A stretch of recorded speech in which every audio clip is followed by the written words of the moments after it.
Good morning. Good morning. Thank you.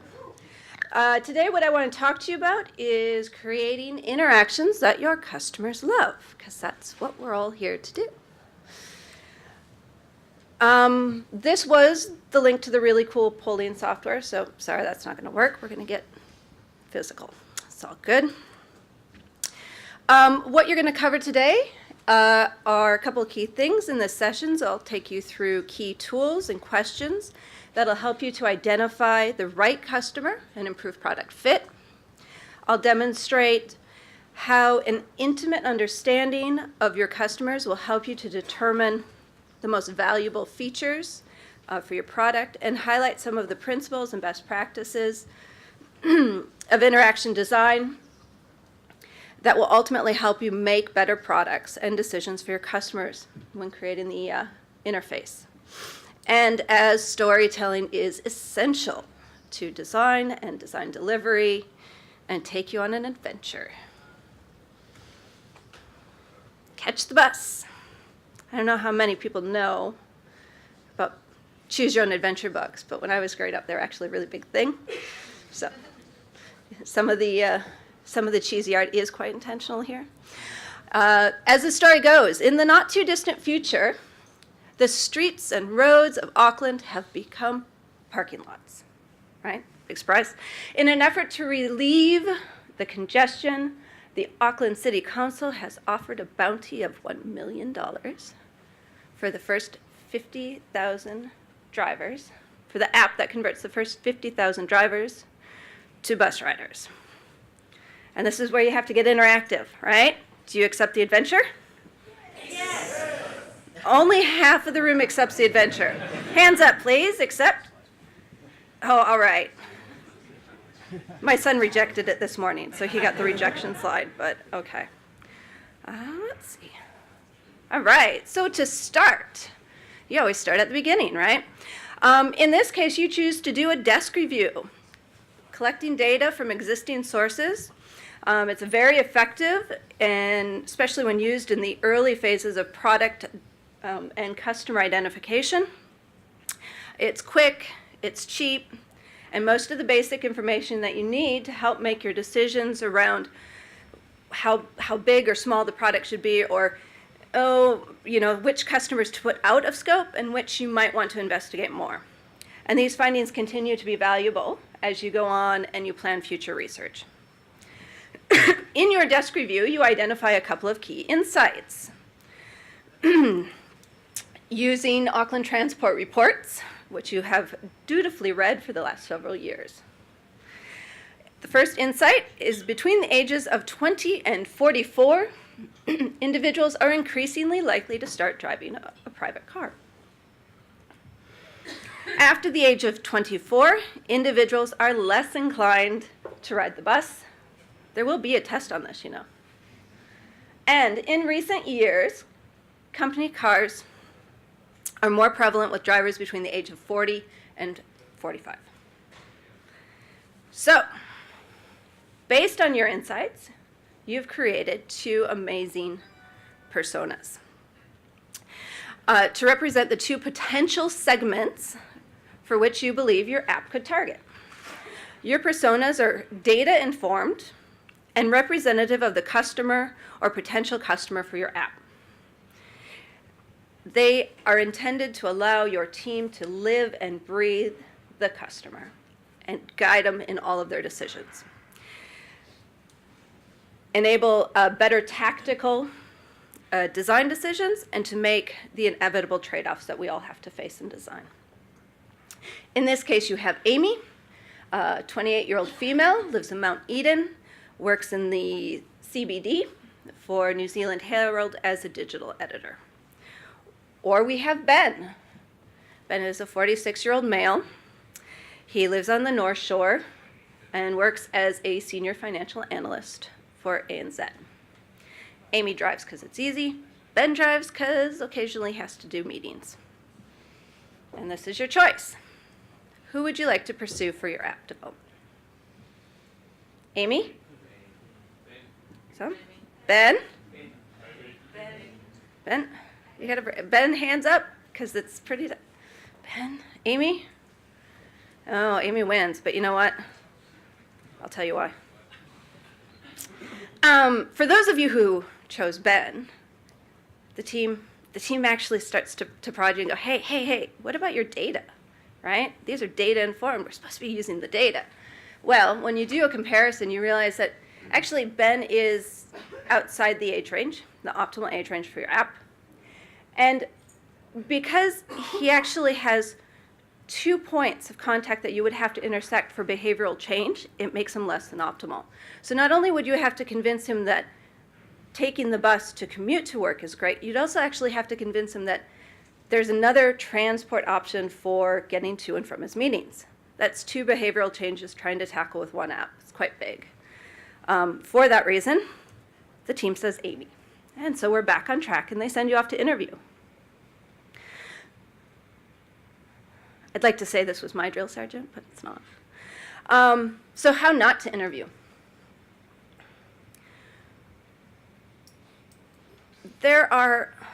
Interviewing is an indispensable skill for all of us in life.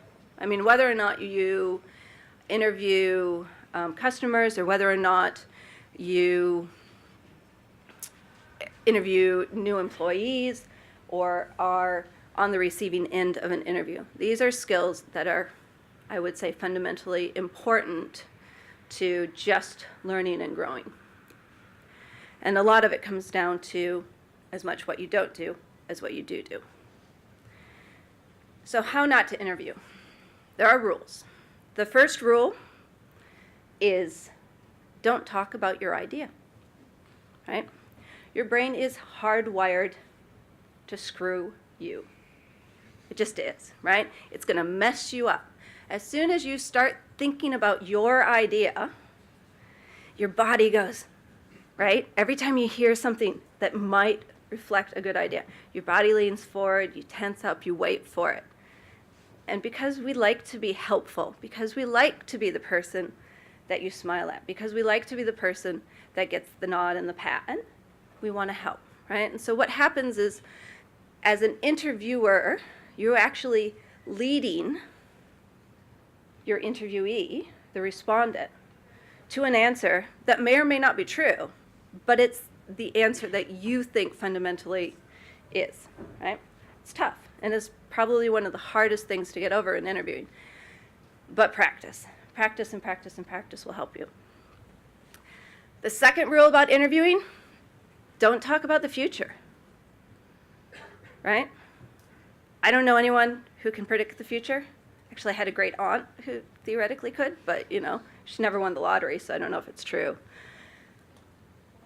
People can't tell you. Anything they say is going to be a hypothetical. It's going to be, a guess. They just can't do it. So there's no point asking, right? If you say, well, where are you going to be in 10 years? Who knows, right? Lots of things change, lots of things interfere. But if you were to base a product or a decision or a life choice on a 10-year prediction, you might be a little unhappy. The third rule, do not answer the question for the participant. We love to do this because, it just gets it going, right? It's just so much easier. I think the biggest offender in this one is when we ask leading questions. The one I hear a lot is, don't you think, or is this the kind of solution that would work, right? These are the kind of things that, they seem easy, right? Reasonable question, harmless, but you're actually giving the answer to the customer. You're actually getting in front of what they honestly think and what they honestly feel and asking them to agree with you. And as we know, people like to be friendly and they like to agree. So, don't do it. And the fourth rule, don't be afraid of silence.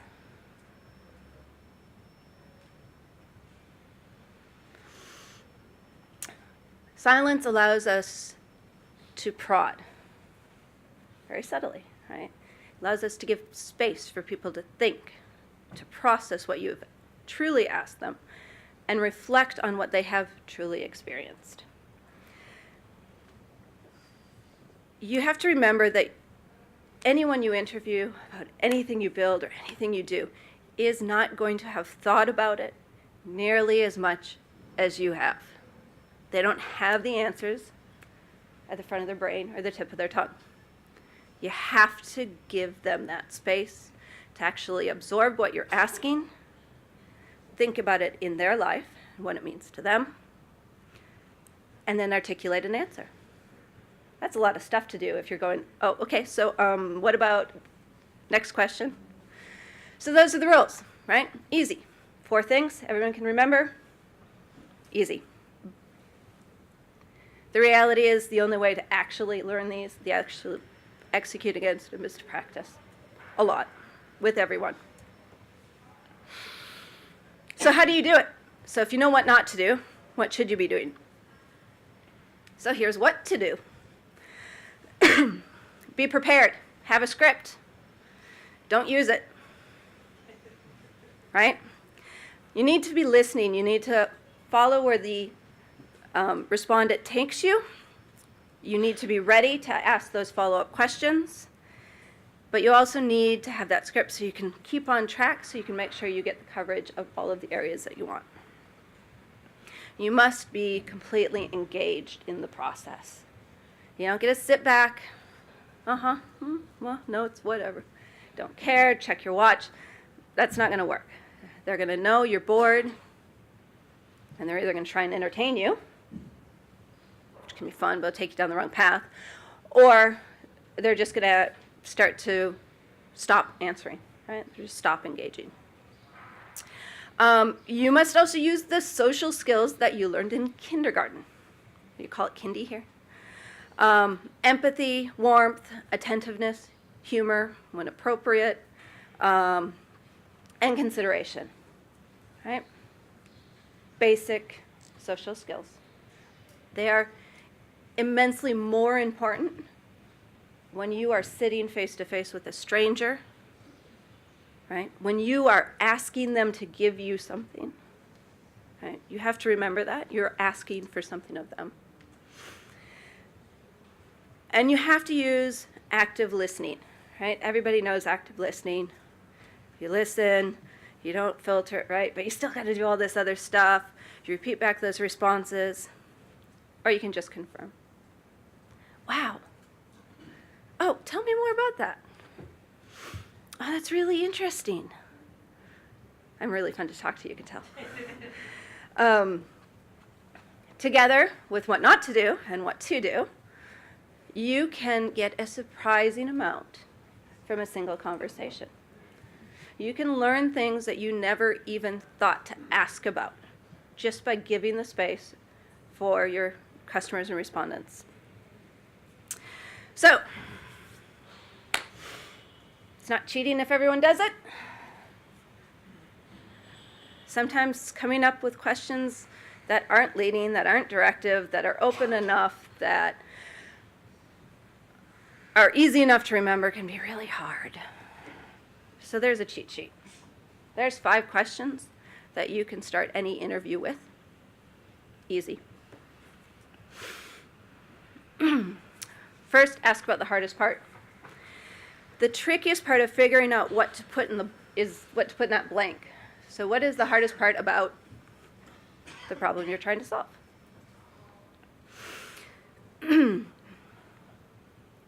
You don't want it to be so broad that you're inviting discussion about things that you really don't care about, but at the same time, you don't actually want to tell them the answer and be so specific that you're, again, leading them and telling them. Ask for stories, right? Can you tell me about the last time? Right? When we ask for stories, we're able to get deeper and more robust information. People are natural storytellers. I actually once heard a fact that you'll learn 23 times more information from a story than a yes or no question. I don't know if it's true, but much like the fact that coffee cures common cold, I choose to believe it.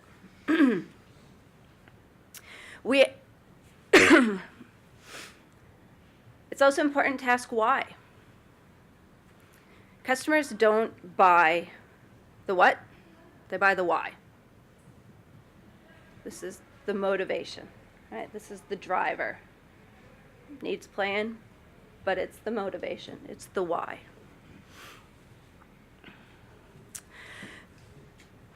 Ask about what they've done to solve the problem.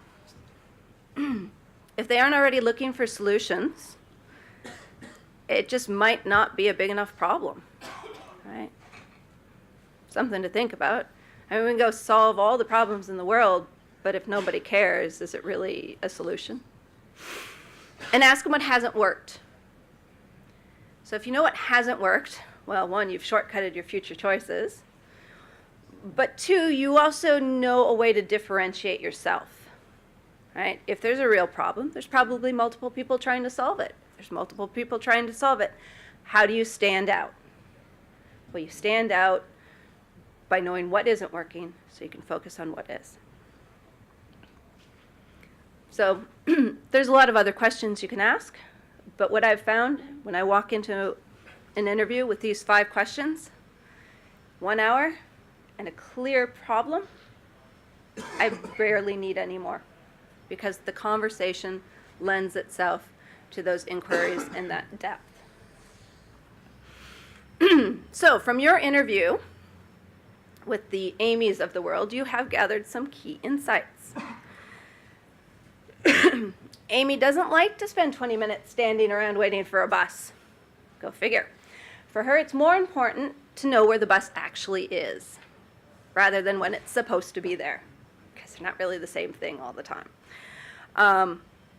She doesn't really know the street names. You know, there's a lot of streets, and sometimes she's in a new part. But she really wants that confidence that she's in the right spot. You know, nothing worse than having to run down to the corner, check the intersection, then run back up the street and hope the bus hasn't driven by you in that time. The bus location names don't always match where she's going, and so she needs an easier way to identify if the bus is heading in the direction she wants. And she never feels confident. She never feels confident that this is the best choice for her. What if she walked the extra block? Would it cut 10 minutes off her trip? So those are the insights. And they set the direction for the future of your app.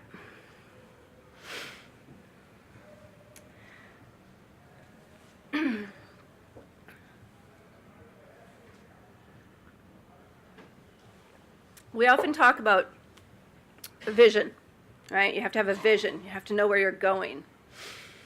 And that's all fine and good, but as development processes have become faster, more agile, what often happens is having a single vision that's out there isn't enough to guide the next drop, the next delivery, the next sprint. So what we found is that breaking this vision into clear horizons allows you to maintain the vision, get alignment, get buy-off commitment from the teams, but also satisfy that immediate need for a tangible, stepped delivery. In this case, for the app, we've identified 3 horizons. The first is a simple bus locator and trip planner. It's focused on getting it out the door, but yet covers the full journey that Amy needs to achieve, right?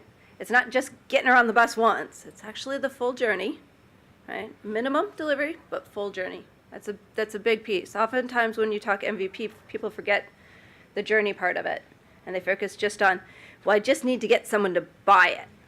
We can deal with the actual use and the support later. Let's just get them to buy it. No. That is not MVP. because our customers don't go, oh, I'm not going to do anything until you're ready for me to do anything. So you have to focus on the full journey when you do this. The second is to enhance it, right? So we're going to add some beacon-enabled information into the app. We're going to pull some APIs, and we're going to get really smart. And we're going to add a little bit of delight, right? One more step, make it a little bit easier. And then the third, my favorite, gamification and rewards. In this case, we want to focus on driving auto top-ups.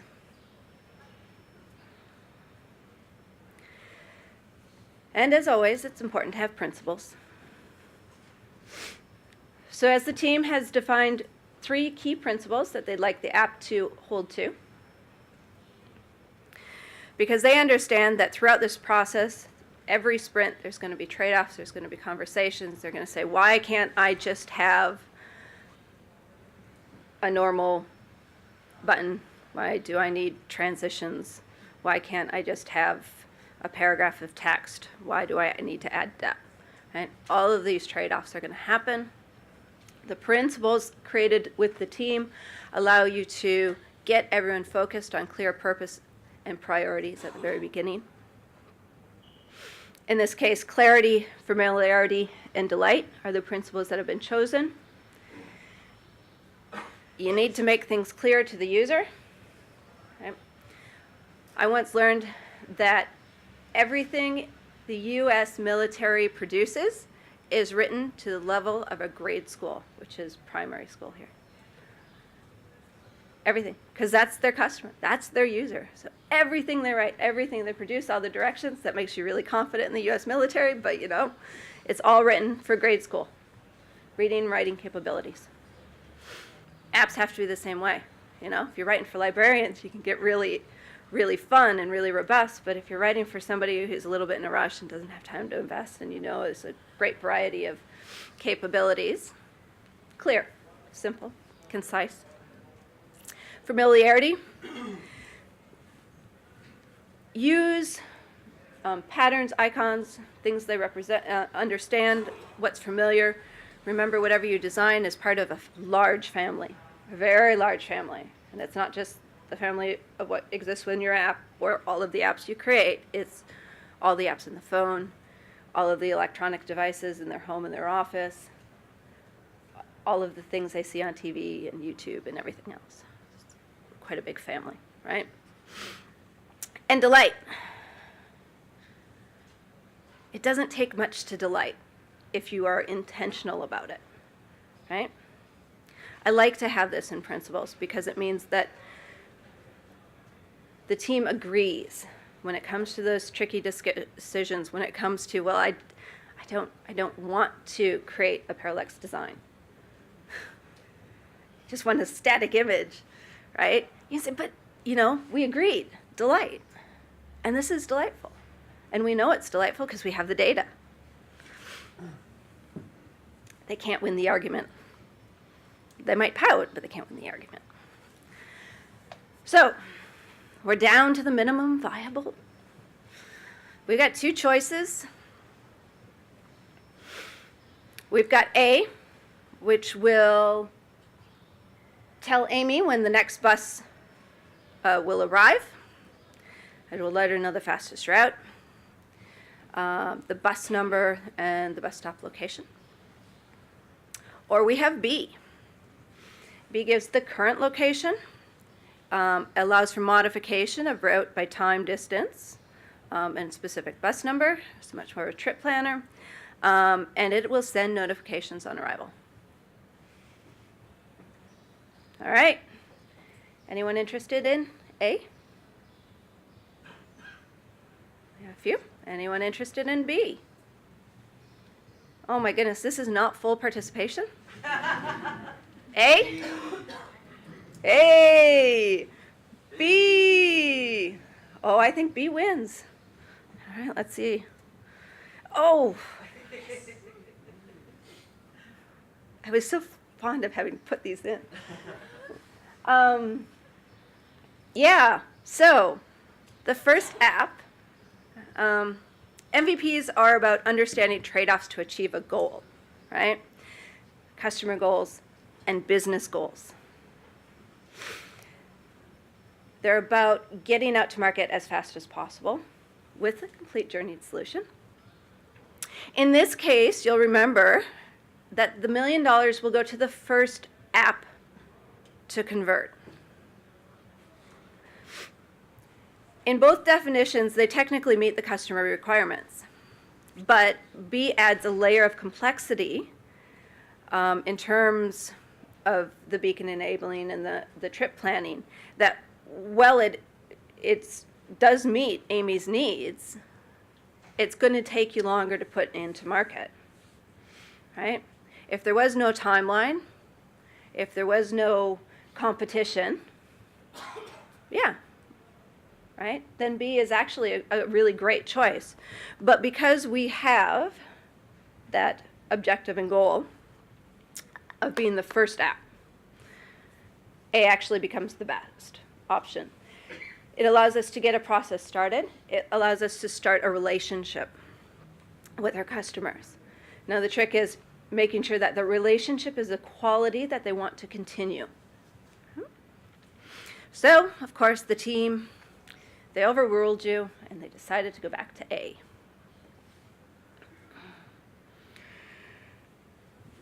Now it's time to get onto the interface. This is either your favorite part or your worst nightmare. And there is a lot of heavy work. There's a lot of conversations, there's a lot of trade-offs. And the more simple the interface looks, the more difficult it was likely to be created. Lucky for you, you have met an old HCI expert who's willing to share some secrets. And here they are. 5 principles of interaction design. The design of design. How you take a great customer need, journey, motivation, and actually deliver it in a product interface. Some of these things are quite familiar. Predictability. Designers, we like to be different. We kind of like to break the mold. We like to push the boundaries. But much like with our principles, predictability is very important. What you put in to the market is part of a larger family. And you need to think about what it is your customer wants. What is it your customer desires? What is it your customer is going to find joy in? Right? And that should drive your decisions around how innovative and how creative you are. Perceptibility. Customers can't and won't interact with things they don't understand, right? Apps are not about exploration, okay, unless you're playing a game. Bus location tracking apps, I don't think people are going to go, hey, I've got this really cool thing. It just took me 30 minutes to learn how to use it. Interestingly enough, probably one of the most familiar app icons is actually quite a bad example of perceptibility. For everyone familiar with hamburger menus? Yeah. Everybody loves them. They're on everything. Nobody actually knows what to do with them or how to use them. It's so funny because, you know, the design gets built, it goes to market, everybody wants to have this, the testing is done, the results come in, nobody ever touches it. So why do we do it? Because everyone else does. So sometimes you can actually get carried away with that whole family thing, but it's a balance. Learnability. Your app has to be intuitive, right? You want your customers to come in, you want them to download it and go, I know exactly what this is for and I know exactly how to use it, right? If there is complexity in your app, onboarding is a really great way to get them over those hurdles. And you can do onboarding either as a information load at the front, or you can actually do it within the app with tools and tips. Consistency. We like to be able to predict what's going to happen. It makes us feel smart. If I push this button, the lights are going to go off. Push it again, the lights are going to go on. Right? I feel really smart because I knew exactly what was going to happen.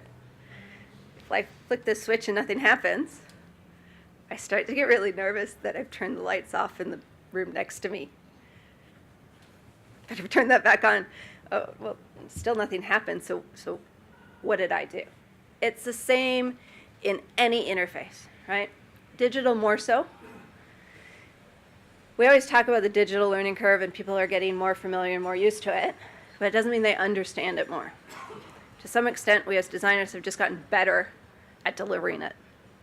And so you got to keep that in mind, right? Don't get confused with people's acceptance of technology with their desire for complexity. And feedback goes along with consistency in the button example. You should know what's going to happen every single time, and you should be informed either by a global change or a unique piece of information as to what has happened. Okay? And context. Context is so important in digital space, especially as we look between desktops, laptops, tablets, and phones. Right? It's not just about the touch point itself, it's also about where and how it's used. So the first for context is always who's using it, your customer, right? We've done this bit. What is the goal that they're trying to achieve? What is the goal the business is trying to achieve? What is the physical situation where they are at, right? Is there an urgency? Are they under duress? Right? People who design for medical know this. Simpler, simpler, simple. That's some of the toughest things to design for because the situations are variable and complex and they can change at any second. What are the expectations? Right? If it's a game, it should be fun. If it's a puzzle, it should be challenging. There are expectations. We have expectations, whether we have communicated them or not. We all have expectations about everything we interact with. How long should it take? Right, this is about personal investment. Do I want to invest in learning it? Do I want to invest in using it? Or should it just be as simple as a light switch? And how much attention can you expect? Someone sitting in front of a computer, you got a lot more attention, right? Somebody's using a phone, walking down the street, yeah, you probably don't have that much of their attention. So even if you are designing the very same product, the two touch points have to respond differently because they are in different situations and different environments. And then what is the tolerance for complexity? Usually it's quite low. Most people don't like complexity, just FYI. All right, we ready for our final challenge? Yes. Thank you so much. All right, we got one. All right, we have got a mock-up. This is A. We're going to conduct a heuristic evaluation of this. Yeah? Nobody wants? Yeah? No? Heuristic evaluation simply is a review conducted by experts based on a set of recognized usability principles called heuristics. Go figure. Anyone want to take a shot?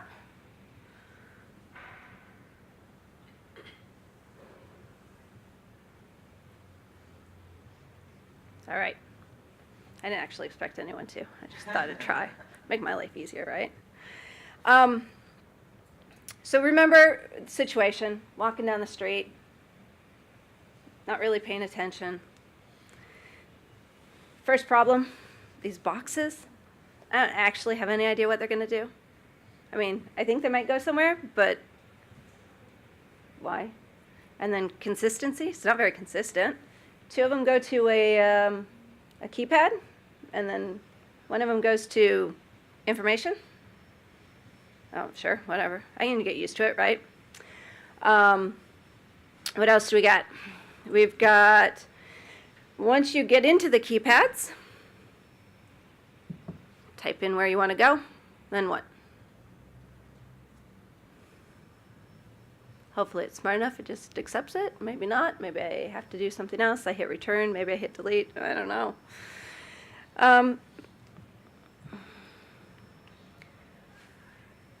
There's no difference between the two keypads.